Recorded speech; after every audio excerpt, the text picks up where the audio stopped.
La plus grande tristesse de Nicolas Sarkozy, ancien président de la République française, fut peut-être la combinaison de traumatismes infantiles et d'échecs politiques qui obscurcirent son héritage. Né le 28 janvier 1955 dans le 17e arrondissement de Paris, en France, Sarkozy grandit dans une famille d'immigrés hongrois. Son père, Pál István Ernő Sarkozy de Nagy Boksa, était publicitaire, et sa mère, André-Jeanne Mala, avocate. À l'âge de 4 ans, son père quitta la famille pour une nouvelle vie, laissant André élever ses 3 frères dans des conditions difficiles. Dans son autobiographie, Témoignage, 2006, Sarkozy confia que l'absence de son père lui avait laissé un sentiment de rejet et un manque de confiance en lui, une douleur qu'il porta toute sa vie. Il a déclaré dans une interview accordée au Figaro en 2007 que les railleries de ses amis concernant ses origines hongroises et sa taille modeste, 1,65 m, avaient renforcé son sentiment d'infériorité. En politique, sa présidence de 2007 à 2012, bien qu'ambitieuse, s'est soldée par une défaite électorale face à François Hollande, un coup dur pour un homme qui aspirait à laisser sa marque dans l'histoire. De plus, des ennuis judiciaires, après sa démission, notamment des allégations de corruption et d'abus de pouvoir dans l'affaire Bettencourt et le scandale du financement de la campagne électorale libyenne, ont terni sa réputation. Dans un discours de 2021 cité par France 24, il a déclaré qu'être mis à l'écart du public et interrogé sur son éthique avait été indescriptiblement douloureux. Cette tristesse n'était pas seulement personnelle, mais aussi un sentiment d'échec dans son rêve de faire de la France un pays plus fort, combiné aux cicatrices de son enfance, qui ont façonné Sarkozy aussi déterminé que vulnérable. La carrière de Nicolas Sarkozy fut ambitieuse, ponctuée de succès éclatants, d'échecs cuisants et d'efforts qui le firent pleurer sous la pression et le sacrifice. Après avoir débuté comme avocat à l'université Paris X Nanterre, Sarkozy se tourna rapidement vers la politique et rejoignit le parti gaulliste RPR, Rassemblement pour la République, en 1974. À 28 ans, il devint maire de Neuilly-sur-Seine, l'un des quartiers les plus riches de Paris, de 1983 à 1202, se forgeant une réputation de jeune homme politique dynamique. Ses fonctions de ministre du Budget sous le Premier ministre Édouard Balladur, 1993 à 1995, et de ministre de l'Intérieur sous la présidence de Jacques Chirac, 2002 à 2004, 2005 à 2007, le distinguèrent par ses politiques intransigeantes en matière d'immigration et de sécurité, comme l'interdiction du foulard musulman en 2004.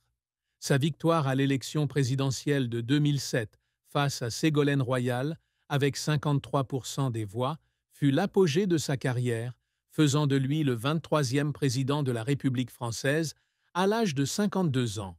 Son mandat fut marqué par des réformes majeures comme le relèvement de l'âge de la retraite de 60 à 62 ans, la réforme du système universitaire et son leadership pendant la crise financière mondiale de 2008, lorsqu'il présida le G20 et milita pour le sauvetage des banques. Il joua également un rôle clé dans le retour de la France au commandement militaire de l'OTAN en 2009 et dirigea l'intervention militaire en Libye en 2011. Cependant, son mandat fut également marqué par la controverse. Les politiques économiques furent critiquées pour favoriser les plus riches, comme le bouclier fiscal qui plafonnait les impôts à 50% du revenu, ce qui lui valut le surnom de « président des riches » par Libération. Le chômage a grimpé à 10% en 2012 et la dette publique a atteint 90% du PIB, minant sa popularité. La défaite électorale de 2012 face à Hollande fut un coup dur, car il avoua dans Passion, 2019, avoir pleuré dans son bureau après avoir appris le résultat. Les ennuis judiciaires qui suivirent n'ont fait qu'empirer les choses. En 2021, il fut condamné à 1 an d'assignation à résidence pour financement illégal de campagne en 2012 et en 2023, il fut jugé dans l'affaire Bettencourt, accusé d'avoir accepté de l'argent de la milliardaire Liliane Bettencourt. Ses tentatives pour le faire pleurer provenaient souvent de journées de 18 heures à l'Élysée, d'affrontements contre la réforme des retraites en 2010 et de discours écrits toute la nuit, comme l'a révélé son épouse, Carla Bruni, dans The Guardian en 2010. Son retour en politique en 2014 à la tête de l'UMP, rebaptisé plus tard les Républicains, fut un coup majeur, mais sa défaite à la primaire de 2016 face à François Fillon fut un autre choc. Néanmoins, Sarkozy continue d'écrire des livres et de prononcer des discours comme « Le temps des tempêtes » 2020 pour défendre son héritage, démontrant ainsi un esprit de ne jamais abandonner. La fin de vie de Nicolas Sarkozy fut tragique. Son influence politique déclina et des ennuis judiciaires ternirent son image de dirigeant ambitieux. Après avoir quitté l'Élysée en 2012, Sarkozy espérait revenir en politique pour reconquérir son poste, mais sa défaite aux primaires de 2016 marqua la fin de ses ambitions politiques. Dans Le Monde de 2016, il reconnut que le rejet de son propre parti avait été l'un des pires jours de sa vie. De plus, les procès le transformèrent, passant du statut de président puissant à celui de figure publique divisée. L'affaire Bettencourt, qu'il accusait d'avoir profité de la mauvaise santé de Liliane Bettencourt, et l'affaire du financement libyen impliquant un prétendu versement de 50 millions d'euros de Mouammar Kadhafi, firent de lui un symbole de corruption aux yeux de certains.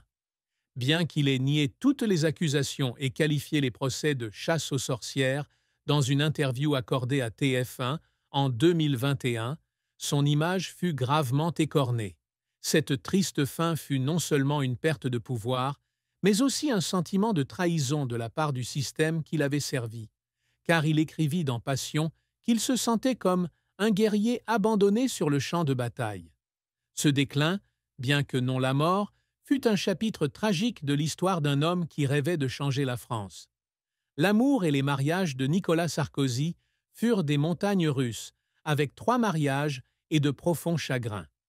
Son premier mariage avec Marie-Dominique Cuglioli, de 1982 à 1996, donna naissance à 2 fils, Pierre et Jean, et fut la période la plus stable de sa vie.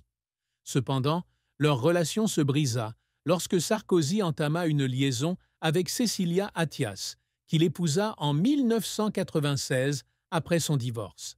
Cécilia, ancien mannequin, était son grand amour, et ils eurent un fils, Louis. Cependant, le mariage fut tumultueux, avec des rumeurs d'infidélité des 2 côtés. En 2005, Paris Match publia des photos de Cécilia avec son amant présumé, Richard Attias, plongeant Sarkozy dans une crise personnelle. Malgré des tentatives de réconciliation, le mariage prit fin en octobre 2007, quelques mois seulement après son accession à la présidence. Sarkozy avoua dans témoignage que cette rupture avait été la plus grande douleur de sa vie, car il avait le sentiment d'avoir perdu la femme qu'il aimait le plus. Son 3e mariage, avec la chanteuse et mannequin Carla Bruni, débuta en 2008 et lui apporta stabilité et une fille, Giulia. Carla était une grande source de réconfort, qu'il décrivait dans Passion comme une lumière dans les jours sombres. Cependant, la pression liée au poste de première dame et les rumeurs sur leur relation, comme la prétendue liaison de Carla avec le musicien Benjamin Biolay en 2010, blessèrent Sarkozy. Bien que ces rumeurs aient été démenties, il confia au Point en 2011 avoir été blessé de voir Carla attaquée par la presse. La plus grande douleur amoureuse de Sarkozy était le sentiment d'échec de ne pas pouvoir garder Cécilia et la peur de perdre ceux qu'il aimait. Une douleur qui découlait de son abandon par son père dans son enfance. Le secret que Nicolas Sarkozy a si longtemps gardé secret réside peut-être dans l'ampleur de ses traumatismes d'enfance et de ses propres insécurités qu'il révèle rarement en public.